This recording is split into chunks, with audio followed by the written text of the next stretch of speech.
System کو کامیابی سے لانچ کیا، جس پر افواج پاکستان کو خراج تحسین پیش کرتے ہیں۔ وزیر اعظم شہباز شریف کی کابینہ اجلاس میں گفتگو، کہا ہماری افواج دہشت گردی کے خلاف ہر روز اقدامات کر رہی ہے، انشاءاللہ دہشت گردی کے خلاف جنگ میں پاکستان کامیاب ہوگا۔ پاکستان نے معاشی میدان میں کم عرصے میں بڑی پیش رفت دکھائی۔ اعلامیے کے مطابق کرنسی نوٹوں کے نئے ڈیزائن کے معاملے پر کابینہ کمیٹی تشکیل دے دی گئی۔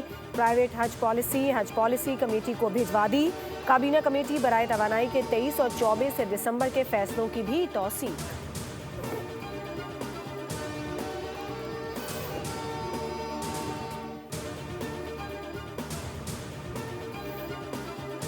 پاکستان اور ورلڈ لبرٹی فائنینشل کے درمیان مفاہمتی یادداشت پر دستخط ہو گئے۔ تقریب میں وزیر اعظم شہباز شریف، نائب وزیر اعظم Ishaq Dar, chief of defence forces field marshal Syed Asim Munir اور دیگر اعلیٰ حکام کی شرکت۔ وزیر اعظم نے وفد کو ڈیجیٹل پاکستان کے ویژن سے آگاہ کرتے ہوئے کہا کہ ڈیجیٹل کنیکٹیویٹی، شفافیت اور عوامی رسائی حکومت کی ترجیح ہے۔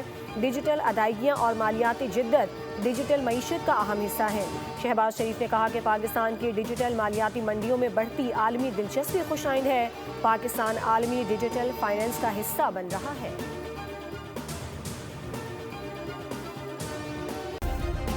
سبسکرائب کریں اور بیل دبائیں تاکہ کوئی خبر رہ نہ جائے۔